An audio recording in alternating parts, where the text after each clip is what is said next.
सबसे बड़ी हकीकत मौत है और मौत के बाद आखिरत। अल्लाह ताला का फरमान है, हर जान को मौत चखनी है और तुम्हारे बदले तो क़ियामत ही को पूरे मिलेंगे।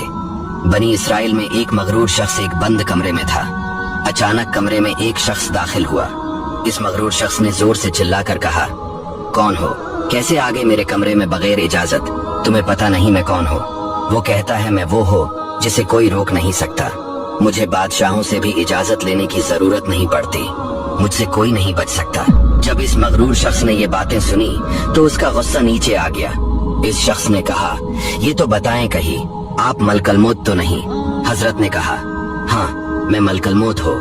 मुझे कोई दरवाजा नहीं रोक सकता, मुझे कोई गार्ड कहीं भी जाने से रोक नहीं सकता। अब वो कहता है, हुजूर थोड़ा सा वक्त मिल सकता है। अगर आप मेरी रूह कब्ज करने आए हैं तो कुछ दिन तो दीजिए ना। मुझे कुछ तौबा करनी है, कुछ नेक ऐमाल करने हैं।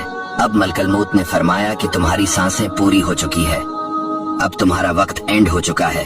वो शख्स कहता है, अच्छा फिर ये तो बताएं, अगर मेरी रूह कब्ज करेंगे मुझे लेकर कहाँ जाएंगे? तो मलकल मौत ने फरमाया, इस पर जहाँ तुमने अपने ऐमाल भेजे हुए हैं। कहा, हुजूर मैंने नेकियां नहीं की, नमाजें भी नहीं पढ़ी। मलकल मौत ने फरमाया, फिर तुम्हें शोले मारती हुई आग की तरफ लेकर जाएंगे जो तेरा गोश्त नोच लेगी। ये कहकर मलकल मौत ने उसकी रूह कब्ज कर ली। वो मुर्दा होकर गिर पड़ा। घर में रोना धोना मच गया। दोस्तों सोचिए, ये हमारे साथ भी होना है। पता नहीं कहाँ होंगे और अचानक मौत आ जाएगी, हमारी रूह कब्ज कर ली जाएगी, कोई चांस नहीं मिलेगा। दोस्तों क्या कभी गौर किया है कि कब्रिस्तान की गमनाक हवाएं ज़बान हाल से ऐलान कर रही है, ए दुनियावी जिंदगी पर मुतमईन रहने वालों, तुम सभी को एक ना एक दिन यहाँ वीराने में कब्र के गहरे गड्ढे के अंदर आ पड़ना है।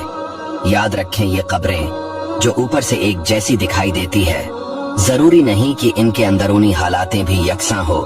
जी हाँ, इस मिट्टी के अंदर ढेर होने वाला अगर नमाजी था, रमजान शरीफ के रोजे रखने वाला था, सच बोलने वाला था, अल्लाह से डरने वाला था, ज़कात पूरी अदा करने वाला था, रोजी हलाल कमाने वाला था, आजिज़ी करने वाला था, कुरान की तिलावत करने वाला था, इखलाक का पेकर था, हुजूर अलैहिस्सलाम का दीवाना था।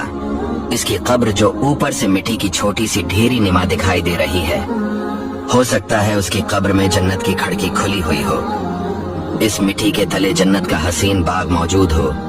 दूसरी तरफ इस मिट्टी के ढेर तले दफन होने वाला अगर बेनमाजी था, रमजान के रोजे जानबूझकर बर्बाद करने वाला था, फर्ज होने के बावजूद ज़कात ना देने वाला था, हराम रोजी कमाने वाला था, शराब पीने वाला था, जिनाकार था, चोरी करने वाला था, डाका डालने वाला था, माँ बाप को सताने वाला था, तो हो सकता है कि मिट्टी के इस पर सुकून नजर आने वाले ढेर तले बेकरारी का आलम हो, जहन्नम की तरफ की हड़की खुली हुई हो, आग सलग रही हो, सांप दफन होने के बदन पर लेटे हो और ऐसी चीख और पुकार मची हुई हो जिसे हम सुन न सके। प्यारे व्यूअर्स, हम इस दुनिया में एक तरतीब से आए जरूर है, यानी यूं कि पहले दादा, फिर बाप, फिर बेटा, फिर पोता। मरने की तरतीब जरूरी नहीं, हमें कभी भी मौत आ सकती है, इसीलिए इस दुनिया में अच्छा बोए, आखिरत में अच्छा काटेंगे। दोस्तों, इसलिए चैनल को फॉलो और वीडियो को सदका जारिया की नीयत से शेयर जरूर कीजिए।